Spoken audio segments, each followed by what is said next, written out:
See juhtus südapäeval, kui kõik sääsed olid palavuse eest sohupeitu pugenud. Sääsk sääsepoeg Piklina kössitas laia lehe all ja tukkus. Tukub ja kuuleb ahastavat kisa. Oh issake, oi, appi! Sääsk sääsepoeg hüppas lehe alt välja ja kisendas ka. Mis on juhtunud? Mis te tänitate? Sääsed aga suruvad, pinisevad ja pirisevad. Mitte millestki ei ole võimalik aru saada. Oh issake, tuli meie sohu karu ja keeras magama. Nii kui rohu sisse heitis, litsus kohe puruks 500 sääske. Nii kui hingas, neelas alla terve 100. Oh, hädavennad! Suuri vaevu suutsime tema eest plehku pista, muidu oleks ta kõik puruks litsunud. Sääsk sääsepoeg Piklina sai sedamaid vihaseks nii karu peale kui ka rumalate sääskede peale, kes taibutult pirisesid. Hei teie seal, jätke pirin, hüüdis ta. Ma lähen kohe praegu ja kihutan karu minema. Käki tegu. Teie aga teete ilma aegu kisa. Sääsk sääsepoeg vihastas veel enam ja lendas minema. Tõepoolest, soos lamas karu. Oli pugenud kõige tihedama rohu sisse, kus iidsest ajast peale olid elanud sääsed, visanud pikali ja nohises nüüd ninaga, ajades aina vilet, nagu puhuks keegi pasunut. Kus ikka häbematu loom ronib võõrasse kohta, saadab ilma aegu hukka palju sääsehingi ja magab ise veel nii magusasti. Hei onu, kuhu sa oled roninud? Hüüdis sääsk sääsepoeg üle terve metsa nii valjusti, et endalgi hirm hakkas. Karvane mesikäpp pilutas üht silma. Ei näinud kedagi.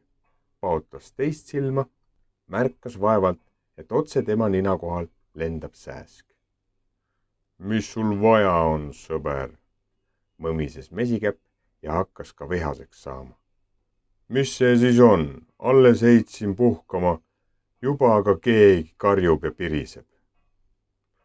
Kuule onu, mine heaga minema, enne kui sul räbalasti läheb. Mesikäpp tegi mõlemad silmad lahti, heitis jultunule pilgu, puhistas ninaga ja sai lõplikult vihaseks. Noh, mis sa tahad, kõlvatu olend, möörgas ta. Käsi minema meie asupaigast, sest naljatada me ei armasta. Söön su koos kasukaga ära. Karule tegi see nalja.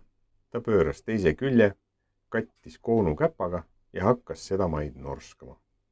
Sääsk sääsepoeg lendas tagasi oma sääskede juurde ja pasundas üle kogu soo. Osavalt hirmutasin ma karvast mesikäppa. Teinekord ta enam ei tule. Sääsed imestasid ja küsisid. Noh, aga kus karu siis praegu on? Ei tea, vennad. Kohkus kangesti, kui ma talle ütlesin, et söön ta ära, kui ta minema ei lähe. Mina ju naljatada ei armasta. Seepärast teatasin selge sõnaga. Söön ära. Kardan, kas ta hirmu pärast mitte ära ei surnud, seni kui ma teie juurde lendasin. Mis parata, ise on süüdi. Tõstsid häält kõik sääsed. Läks lahti pirin ja pikk vaidlus, mis juhmi karuga peale hakata. Kunagi veel ei olnud soos kuuldud niisugust hirmsat kära.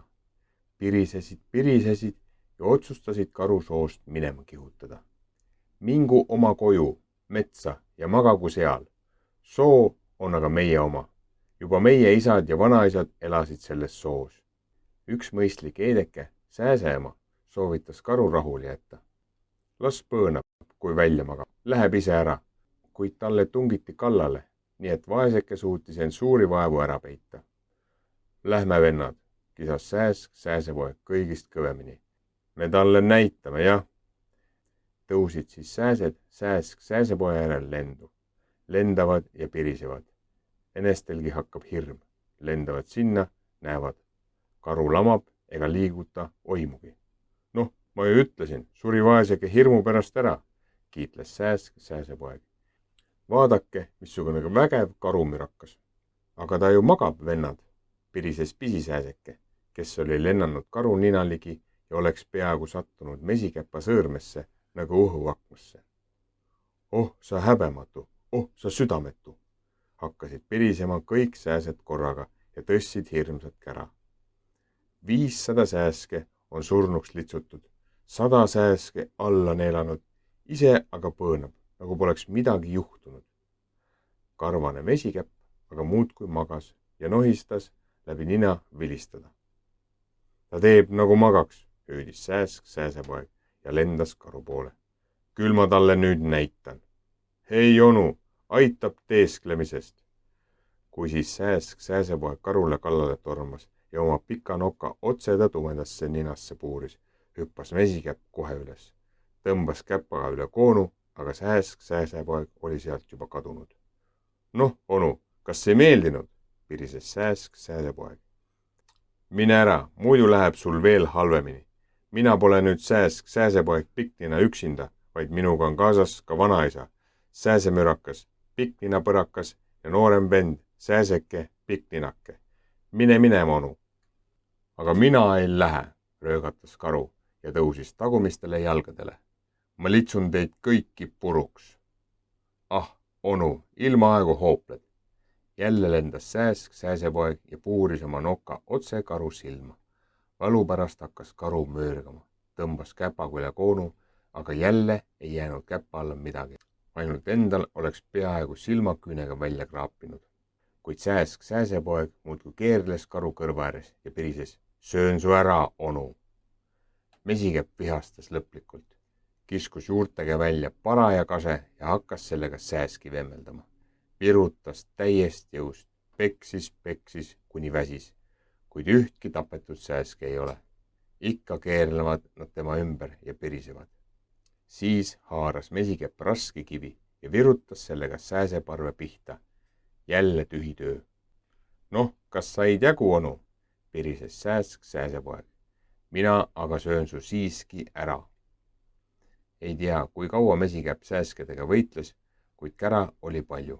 Kaugele kostis karu möörgamine ja kui palju rebis ta üles puid, kui palju kiskus maa seest välja kive, ikka tahtis ta tabada esimesena Sääsk sääsepoega, sest näe, siinsamas kõrva ääres ta keerles, ent kui karu haaras teda käpaga, polnud jälle mitte kui midagi. Ainult omaenda koonu küünistas veriseks. Viimaks rauges mesikäpa jõud. Ta istus maha, urises ja mõtles välja uue tüki. Hakkas end rohul veeretama, et hävitada kogu Sääskede riik. Veerles ja vähkres mesikäpp. Ometi ei tulnud sellest midagi välja, ainult ta ise väsis veel rohkem ära. Siis peitis karu oma koonu samblasse. Järjest hullemaks asi läks. Sääsed klammerdusid karu saba külge. Nüüd hakkas karu juba päris märatsema. Oodake, ma teile näitan, möörgas karu, nii et 5 versta taha oli kuulda. Ma teile näitan tüki maa. Sääsed taganesid ja jäid ootama, mis edasi tuleb. Mesikäpp aga ronis puu otsa nagu akrobaat. Istus kõige jämedama oksale ja möörgas. Noh, tulge nüüd mulle ligi. Kõigil väänan nokad ära. Sääsed pistsid peenel häälel naerma ja tormasid karule kallale juba kogu sõjaväega. Pirisevad, tiirlevad, ronivad. Tõrjus mesikäpp. 100 Sääskede sõjameest neelas kogemata alla. Hakkas köhima ja kukkus siis äkki puu otsast maha nagu kott. Ajas end aga kohe püsti, sügas häda saanud külge ja ütles. Noh, kas saite jagu? Nägite, kui osavalt ma puu otsast maha hüppasin. Veel peenemal häälel pistsid Sääsed naerma.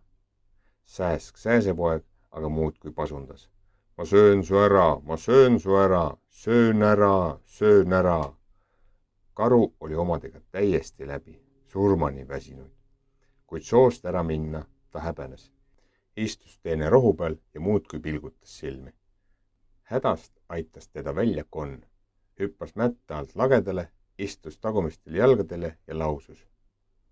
Mis lõbu teil, mesikäpa Mihkel, on endale ilma aegu tüli teha. Teie ärge pöörake neile närustele Sääskedele tähelepanu. Ei tasu vaeva. Nojah, ei tasu, rõõmustas karu. Ma niisema, aga las nad tulevad mu juurde koopasse. Siis ma... Ja mesikäpp pöördus ümber ning pistis soost plehku. Sääsk sääsepoeg Pikknina aga lendas tal kannul ja kisendas. Oi vennad, võtke kinni, ära jookseb karu, võtke kinni. Tulid kokku kõik Sääsed, pidasid aru ja otsustasid. Ei maksa, las ta läheb, soo jääb ju meile.